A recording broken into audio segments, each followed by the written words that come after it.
people, I'm Ginny Metheral and I'm a 4th generation witch. Today we're back with my ever popular Almanac series looking at what witchcraft you can do when and why for the month of April.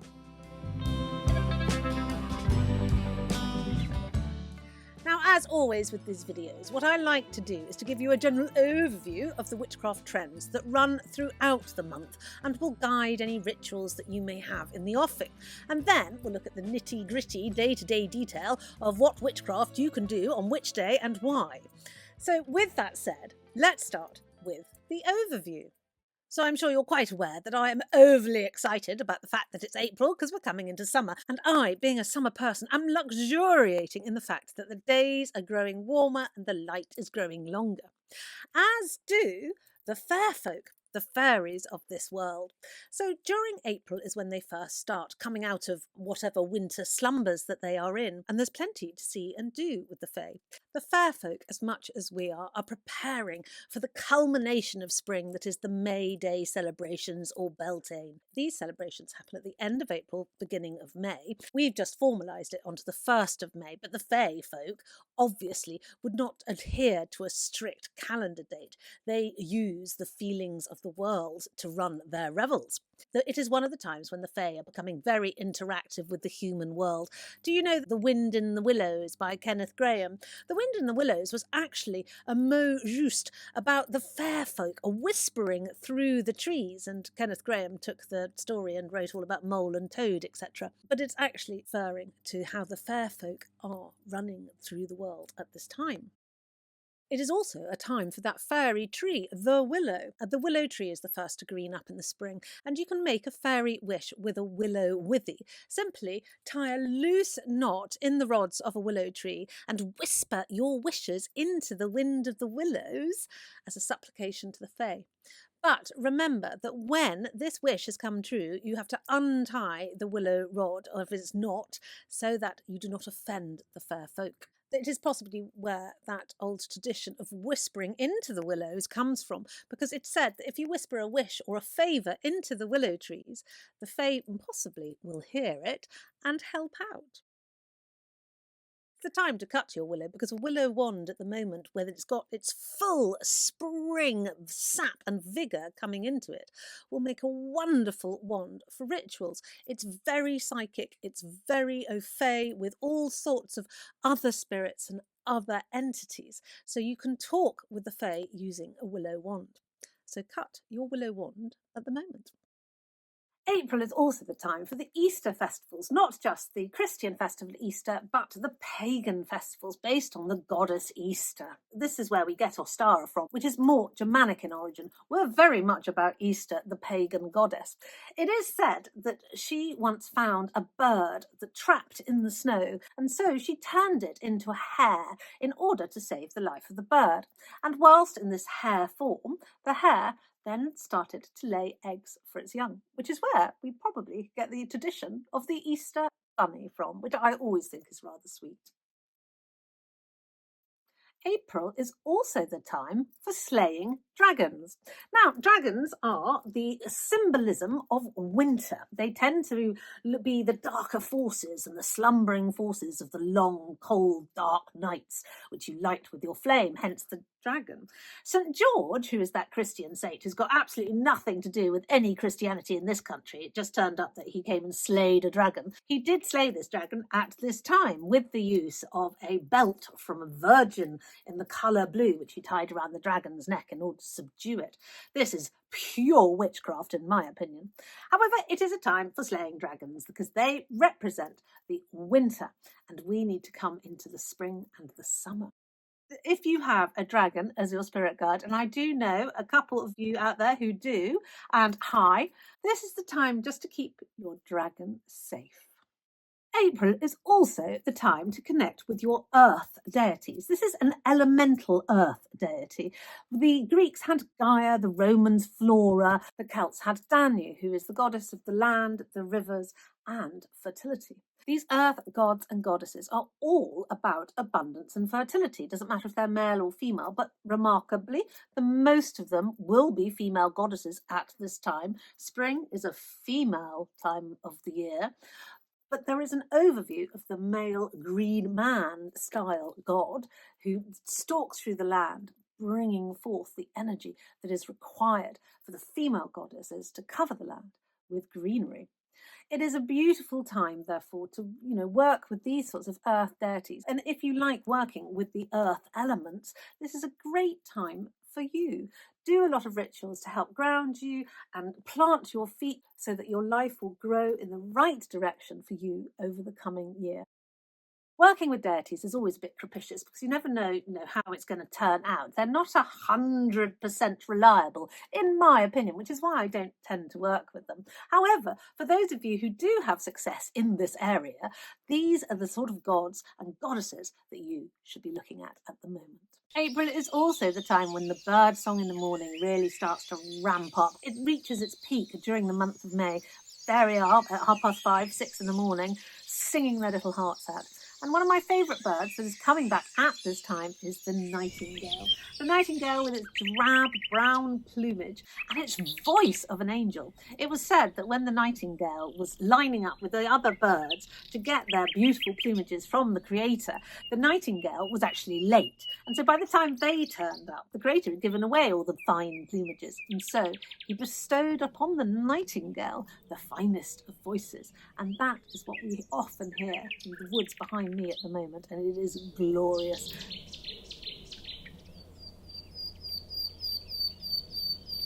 And the other migratory bird that is going to join them is the cuckoo, because in England the spring is heralded by the cuckoo, and it hasn't actually officially started by any stretch of the imagination until the cuckoo calls. It is considered a bird of the gods because it was the intermediary between the gods and man, which is hence why it didn't have any time to raise its own chicks, and so left that to the care of other birds because it was too busy carrying message between the gods and humans. So that's my overview. Worship some deities of the earth. Make sure you listen out for the cuckoo because that is officially spring, and supplicate the fae, and they might grant your wishes. So, with that said, let's look at the nitty-gritty day-to-day detail, and of course we're going to start with the 1st of April. The 1st of April is the Feast of Fools, April Fool's Day. Now, this day has been a Feast of Fools for generations. The Romans had it many centuries ago. When the people were coming into the land of Italy to found the city of Rome, they decided that they really needed some girls. And so they went off and they raided a Sabine monastery with all the Sabine nuns in it.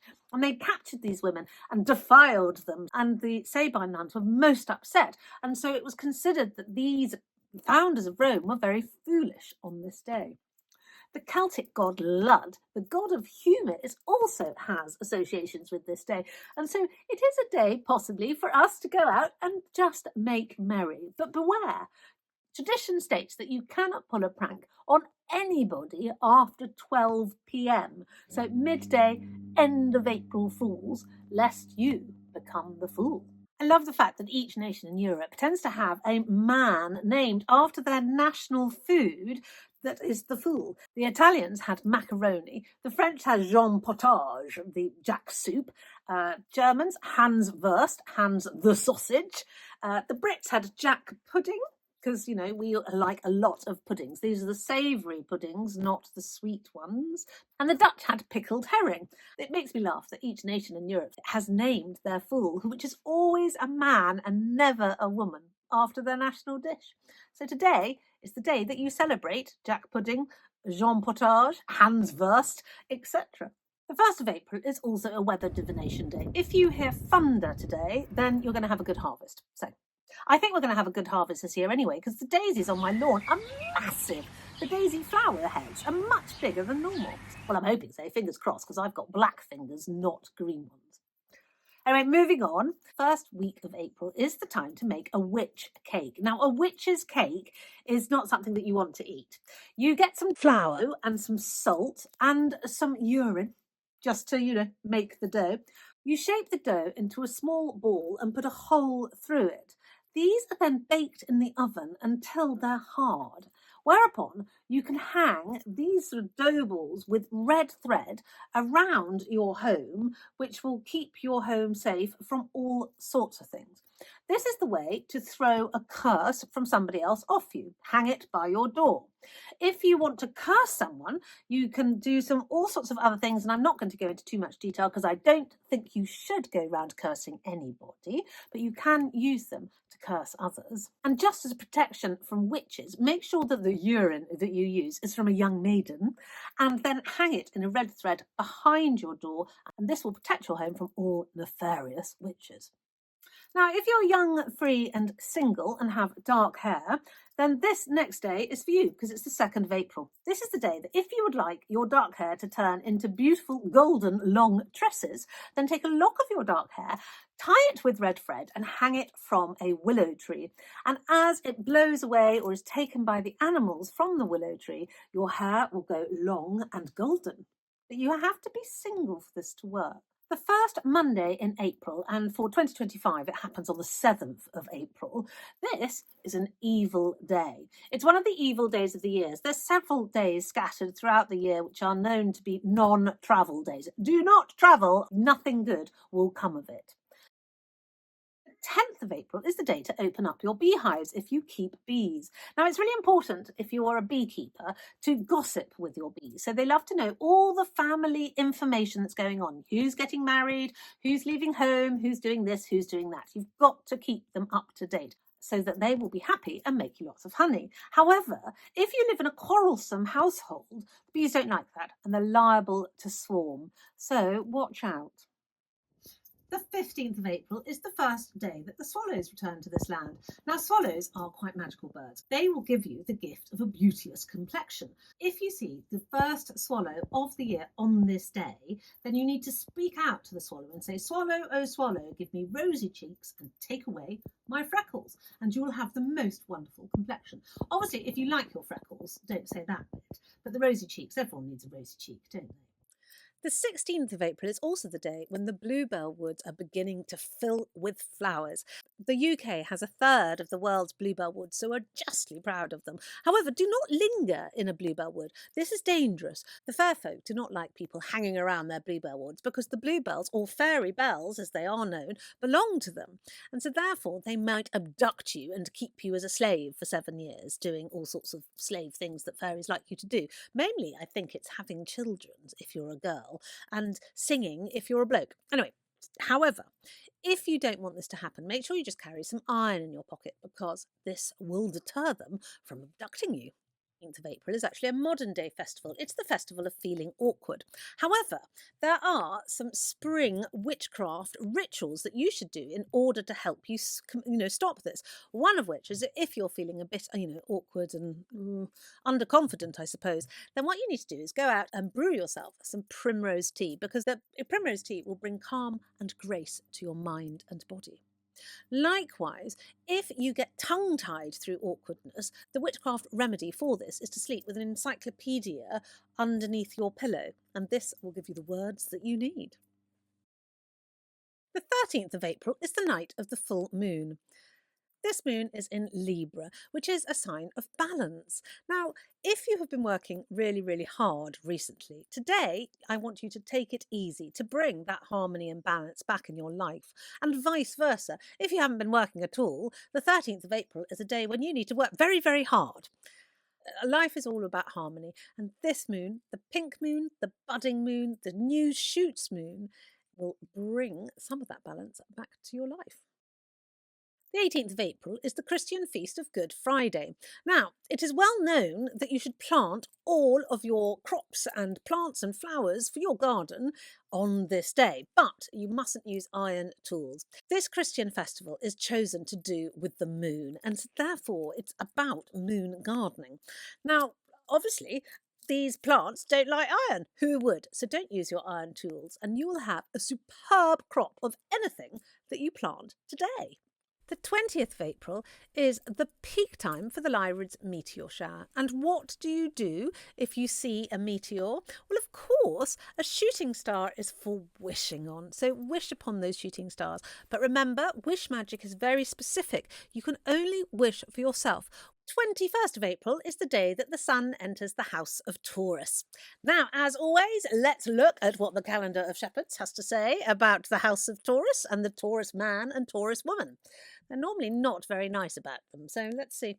He that is born under Taurus shall be strong, hardy, and full of strife. In his youth he will despise everyone, and will be ireful. He shall go on pilgrimage and live amongst strangers. He shall be rich, and yet shall experience many pains by women. Oh gosh. He shall be grieved by sickness, and have venom at 23, and in peril of water at 33, and shall live 85 years and 3 months.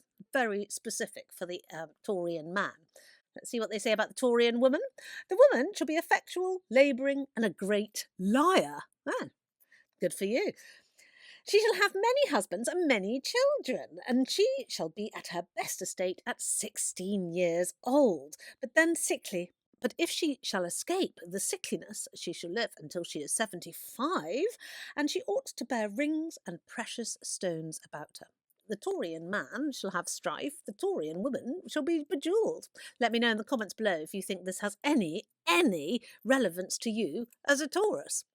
The 25th of April is St Mark's Eve. Should you wish to find out who's going to die within your parish, take up a stance looking at the church door between the hours of 11 p.m. and 1 a.m. in the morning. Anybody who's going to die in the parish, you will see passing through those doors. Now, I actually did this last year. In fact, I did it at Halloween, which is the other day where this predestination happened. And I saw absolutely nothing. However, it turns out that I need to do this for 3 consecutive years to then see who's going to die in the parish. So I have to go back at Halloween and stand in the local parish church door staring at who's going to come in. So I'll let you know how I get on. The 20th of April is also American Arbor Day, which is when you should go out and plant a tree in the States. I thought I'd give you a couple of correspondences with the trees. So the first tree we're going to look at is the rowan tree. If you plant this tree near your door, it will keep the witches away. Now, this is true because I don't have a rowan tree anywhere near my house at the moment. I've got one of the, actually there is one in the woods at the top of the drive, but it's not near my door, so it hasn't kept the witches away. Don't plant ash trees and oak trees near your house because both of them will attract lightning from the ash tree and thunder from the oak tree. So, don't do that. If you plant an elder tree for its beautiful elderberries near your home, this will protect your children. And finally, if you plant the white silver birch near your home, you'll always be able to find your way back to it. The birch tree is a way tree. It shows you the way that you should be going. And I think this is to do with the fact that its bark does light up bright in the moonlight. The 26th of April is traditional that the day that the waters abated and Noah's Ark came to rest on top of, the Sinai Hill, wherever it came to rest on top of. So today, if you see a rainbow, you must bow to it in its honour and you will have great luck. But do not point at said rainbow because pointing at it will bring you bad luck. Sunday the 27th of April is the night of the new moon. This new moon is in Taurus, and astrologers believe that each new moon takes on the characteristics of the zodiac sign that it appears in. It is also a super new moon, meaning it's very large. It's one of the largest of the year, but we can't see it because it's, a new moon. However, its energy would be incredibly strong. So rituals that you should use for the new moon this day are rituals that would involve grounding, stability and strength for you and your family in the future. The last week in April is a brilliant time to get married. The Christian faith had it as bad luck to get married in May. I think this has something to do with a lot of pagans were making May with each other during the month of May, and so therefore they said it was a bad luck thing to do because they wanted to suppress that paganism of the time. However, April is the driest month, so this is a good time to choose a wedding. The 30th of April is one of my favourite days of the year. This is Walpurgis now, and I have done a video which I will put up here for you all about this. It is the devil's birthday and a time for witches, so very exciting. However, It is also a time when many a young maiden will start the celebration of the Beltane, and being taken into the woods to complete that celebration, she will receive her present of a babe 9 months later. In the village where I grew up, May Day celebrations were massive. I mean, it was a tiny village. There was no more than 50 people in this village, but the May Day celebrations were huge, and people did, have babies 9 months later, but they were looked on as incredibly blessed. And this was a while ago. I'm not a young chicken. This was in the 1970s that the village would look on this as, well, it was May Day celebrations, wasn't it, this babe? So it is a fun night, the 30th of May, and the start of Beltane. Of course, I will be doing my own video on Beltane and May Day celebrations later on in this month, so do look out for it. If you would like to learn more about witchcraft, do go to patreon.com/Ginny Metheral. There's an excellent witchcraft course for you to start on there, which is quite cheap, which I think is a good thing. Otherwise, don't forget to like and subscribe, and I will see you in my next video.